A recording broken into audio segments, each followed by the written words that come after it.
उमा महेश्वराय नमः। आप सभी का हमारे YouTube चैनल पर हार्दिक स्वागत है। आज सुने शिव महापुराण में आगे की कथा। दोस्तों, कथा शुरू करें उससे पहले आप सभी से विनम्र निवेदन है, यदि आपको कथा अच्छी लगे तो कृपया वीडियो को लाइक करें, चैनल को सब्सक्राइब करें, ज़्यादा से ज़्यादा शेयर करें। आइए भगवान शिव के चरणों में नमन करते हुए कथा को शुरू करते हैं। व्यास जी बोले, हे सनत कुमार जी, आप परम शिव भक्त हैं और ब्रह्मा जी के पुत्र हैं। आप मुझे अब ये बताइए कि जब त्रिपुर नष्ट हो गए तब देवताओं ने क्या किया, मैं कहाँ चला गया? भगवान, इन बातों के बारे में सविस्तार मुझे बताइए। व्यास जी का प्रश्न सुनकर सृष्टिकर्ता भगवान ब्रह्मा के पुत्र सनत कुमार जी बोले, हे महर्षि, जब भगवान शिव ने त्रिपुरों को उनके स्वामियों के साथ जलाकर भस्म कर दिया तब सभी देवता बहुत प्रसन्न हुए, क्योंकि उन्हें अपने संकट और भय से मुक्ति मिल गई थी। परंतु जब सब देवताओं ने त्रिलोकीनाथ भगवान शिव की ओर देखा तो अत्यंत भयभीत हो गए। उस समय भगवान शिव ने रौद्र रूप धारण कर रखा था। वे करोड़ों सूर्यों के तेज के समान प्रकाशित हो रहे थे। उनके दिव्य तेज से सारी दिशाएं आलोकित हो रही थी।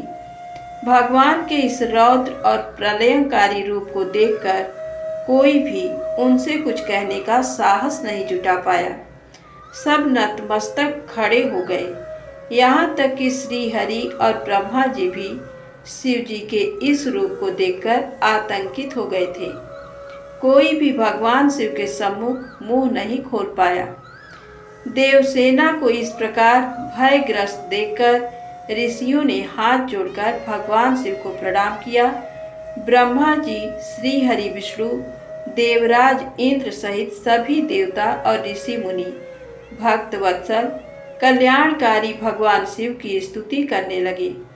इस प्रकार सबको अपनी स्तुति में मग्न देखकर भगवान शिव का क्रोध शांत हो गया और वे पहले की भांति अपने सरल सौम्य रूप में आ गए और बोले, हे ब्रह्मा जी, हे विष्णु और सभी देवताओं, मैं तुम्हारी स्तुति से बहुत प्रसन्न हूँ। तुम अपनी इच्छा अनुसार वर मांगो, मैं तुम्हारी इच्छाओं को अवश्य ही पूरा करूंगा। भगवान शिव के इन वचनों को सुनकर देवता बहुत प्रसन्न हुए और बोले, हे देवाधिदेव करुणा निधान भगवान शिव, यदि आप हम पर प्रसन्न हैं तो हमें कोई वर प्रदान करना चाहते हैं तो प्रभु हमें ये वर दीजिए कि जब जब हम पर कोई भी संकट आएगा आप हमारी सहायता करेंगे। जब ब्रह्मा जी, श्री हरि, विष्णु जी और देवताओं ने भगवान शिव से ये प्रार्थना की तब शिव जी ने प्रसन्नता पूर्वक कहा, तथास्तु, अर्थात ऐसा ही होगा। ऐसा कहकर भगवान शिव ने देवताओं के अभीष्ट फल को उन्हें प्रदान कर दिया। व्यास जी ने पूछा, हे महाबुद्धिमान सनत कुमार जी, जब ब्रह्मा, श्री हरि, विष्णु एवं सभी देवताओं ने भगवान शिव की स्तुति की तब वे प्रसन्न हुए और उन्होंने देवताओं को विपत्ति के समय उनकी सहायता करने का वचन दिया। उसी समय भगवान शिव को प्रसन्न देखकर मैं नामक दानव, जो कि त्रिपुर की अग्नि में भस्म होने से बच गया था, उनके सामने आकर हाथ जोड़कर खड़ा हो गया।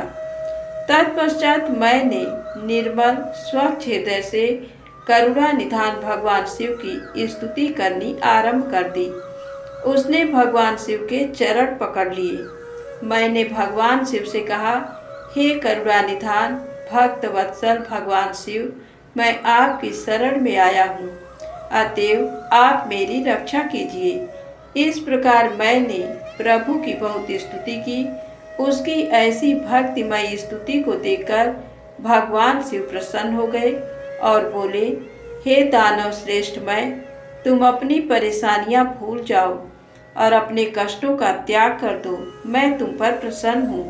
तुम्हारी जो इच्छा हो मांग लो, मैं तुम्हारी इच्छा अवश्य पूर्ण करूँगा। भगवान शिव के ये वचन सुनकर मैं दानव की सभी चिंताएं दूर हो गई और उसके चेहरे पर जो भय था वह भी दूर हो गया। तब वह बोला, हे देवाधिदेव, यदि आप मुझ पर प्रसन्न हैं और मुझे कुछ वरदान देना चाहते हैं तो मुझे अपनी शाश्वत भक्ति प्रदान कीजिए। मैं आपके मित्रों से सदैव मित्रता रखूं और आपके शत्रु मेरे भी शत्रु हो। मैं सभी प्राणियों से प्रेम और दया से मिलूं। मुझ में सदैव विनम्रता विद्यमान रहे। मुझ में कभी भी आसुरी प्रवृत्ति का उदय न हो। मैं सदैव आपके चरणों का ध्यान करता रहूं। कोई भी मुझे मेरे भक्ति मार्ग से हटा न सके। मैं दानव की इस प्रकार की प्रार्थना सुनकर भक्त वत्सल भगवान शिव प्रसन्न होकर बोले, तुम मेरे भक्त हो, इसलिए तुम में कभी कोई विकार नहीं आएगा। तुमने जो कुछ मांगा है वह तुम्हें अवश्य प्राप्त होगा। तुम सदैव मेरे अनन्य भक्त बने रहोगे तथा मेरी विशेष कृपा तुम पर रहेगी। अब मैं तुम्हें बीतल लोक जाने की आज्ञा प्रदान करता हूँ। तुम वहीं पर निर्भय होकर मेरी भक्ति में मगन रहो। भगवान शिव की आज्ञा मानकर मैं दानव वहां से सब देवताओं व अपने आराध्य भगवान शिव को प्रणाम कर बीतल लोक चला गया। तत्पश्चात देवाधिदेव भगवान शिव भी देवी पार्वती सहित वहां से अंतर्धान हो गए। त्रिलोकीनाथ भगवान शिव के वहां से अंतर्धान होते ही उनके अभिष्ट कार्यों को पूरा करने के लिए उपलब्ध कराए गए साधन जैसे उनके धनुष, बाण, रथ आदि भी वहां से अदृश्य हो गए। तब वहां उपस्थित ब्रह्मा जी, श्री हरि विष्णु, देवराज इंद्र व अन्य सभी देवता व ऋषि मुनि भी हर्षपूर्वक अपने आराध्य भगवान शिव का गुणगान करते अपने अपने लोकों को चले गए। भगवान शिव के इस रुद्र रूप का स्मरण करने से शत्रुओं का विनाश होता है। महर्षि, जीव के सबसे भारी शत्रु और कोई नहीं, उसके मनोविकार ही तो हैं। इनके वशीभूत होकर जीव अपने लक्ष्य से भटककर नष्ट हो जाता है। ऐसा करके वह अपने इहलोक के साथ साथ परलोक को भी बिगाड़ता है। भगवान शिव आशुतोष हैं। उनकी लीलाओं को सुनने से समस्त पापों का नाश होता है और सभी अभिष्ट वस्तुओं की प्राप्ति होती है। महर्षि, इस प्रकार मैंने तुम्हें तारकाक्ष, कमलाक्ष और विद्युन्माली नामक तीनों महाअसुरों का संहार करने वाली भगवान शशिमौली शिव शंकर जी की लीलामय कथा सुनाई है। व्यास जी बोले, हे ब्राह्मण, आपने मुझ पर कृपा करके मुझे भगवान शिव के अनेक चरित्रों को बताया है।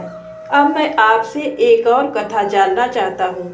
मैंने पूर्व में सुना था कि भगवान शिव ने जलंधर का वध किया था। कृपा कर मुझे इस कथा के बारे में भी बताएं।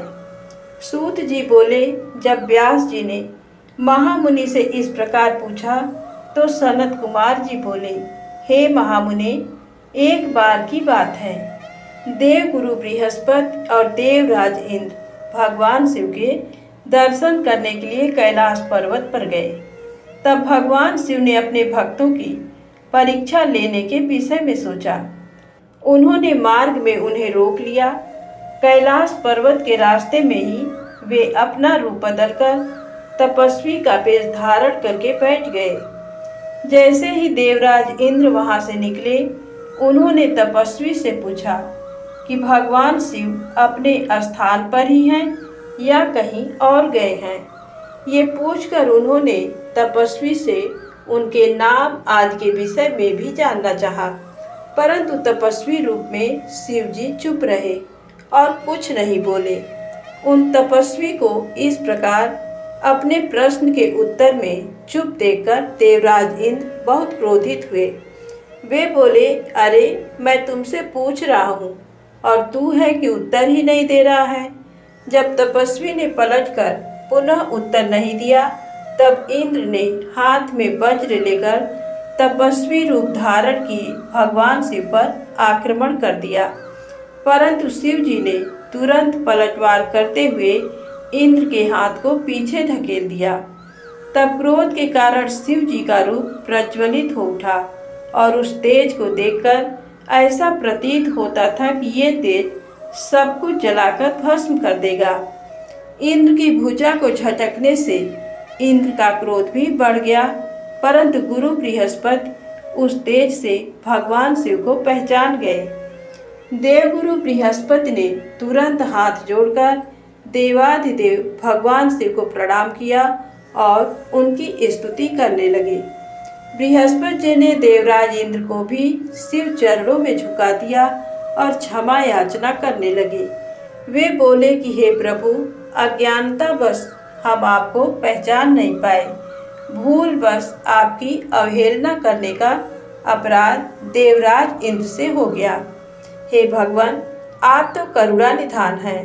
भक्त वत्सल होने के कारण आप सदा अपने भक्तों के ही बस में रहते हैं। प्रभु, कृपा करके इंद्रदेव को क्षमा कर दीजिए। बृहस्पति जी के ऐसे वचन सुनकर त्रिलोकीनाथ भगवान शिव बोले कि मैं अपने नेत्रों की ज्वाला नहीं रोक सकता। तब बृहस्पति जी बोले कि प्रभु, आप इंद्रदेव पर दया कीजिए और अपने क्रोध की अग्नि को कहीं और स्थापित कर देवराज का अपराध क्षमा कीजिए। तब भगवान शिव बोले, हे बृहस्पति, मैं तुम्हारे चातुर्य से प्रसन्न हूँ। आज तुमने इंद्र को जीवन दान दिलाया है, इसलिए तुम्हें जीव नाम से प्रसिद्धि मिलेगी। ये कहकर उन्होंने अपने क्रोध की ज्वाला को समुद्र में फेंक दिया। तब इंद्रदेव और देवगुरु बृहस्पति ने भगवान शिव को धन्यवाद दिया और उन्हें प्रणाम करके स्वर्ग लोक चले गए। व्यास जी बोले, सनत कुमार जी, जब भगवान शिव ने अपने क्रोध की ज्वाला समुद्र में प्रवाहित कर दी तब क्या हुआ? सनत कुमार जी बोले, हे मुने, जब भगवान शिव ने अपना क्रोध समुद्र में डाल दिया तो क्रोध की वह ज्वाला बालक का रूप लेकर जोर जोर से रोने लगी। उस बालक के रोने की आवाज़ से सारा संसार भयभीत हो गया।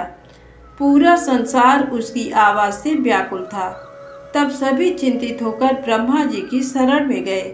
तब सब देवताओं ने सादर ब्रह्मा जी को प्रणाम किया और उनकी स्तुति करने लगे।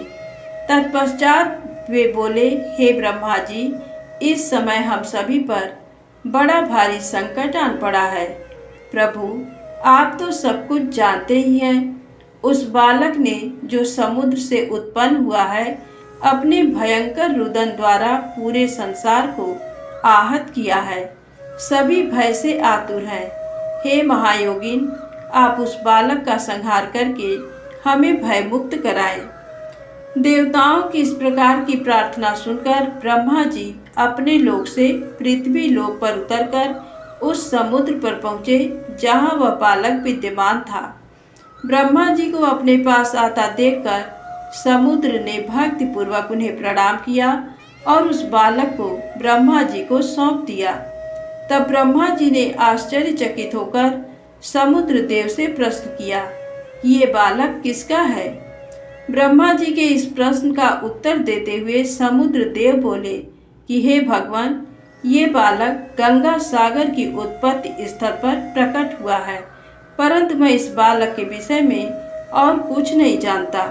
इस प्रकार जब ब्रह्मा जी समुद्र से बातें कर रहे थे, तब उस समय उस बालक ने ब्रह्मा जी के गले में हाथ डाल दिया और उनका गला जोर से दबा दिया, जिसकी पीड़ा स्वरूप उनकी आंखों से आंसू बहने लगे। तब ब्रह्मा जी ने यत्नपूर्वक उस बालक की पकड़ से अपने को मुक्त कराया और समुद्र से बोले कि तुम्हारे इस जातक पुत्र ने मेरे नेत्रों से जल निकाला है, अतः ये बालक जलंधर नाम से प्रसिद्ध होगा। उत्पन्न होते ही युवा हो जाने के कारण ये बालक महापराक्रमी, महाधीर, जवान, महायोद्धा और रण दुर्मद होगा। ये बालक युद्ध में सदैव विजयी होगा, यहाँ तक कि ये भगवान श्री हरि विष्णु को भी जीत लेगा। ये बालक दैत्यों का अधिपति होगा। कोई भी मनुष्य या देवता इसका चाह कर भी कुछ नहीं बिगाड़ पाएंगे। इसका संहार केवल त्रिलोकीनाथ भगवान शिव के द्वारा ही संभव है। ये कहकर ब्रह्मा जी ने असुरों के गुरु शुक्राचार्य को बुलाया और उनके हाथों से उस बालक को दैत्यों का राजा स्वीकार करते हुए उसका राज्याभिषेक कराया। तत्पश्चात ब्रह्मा जी स्वयं वहां से अंतर्ध्यान हो गए। अपने जातक पुत्र के विषय में जानकर समुद्र देव बहुत प्रसन्न हुए और वे उसे अपने निवास स्थान पर ले गए।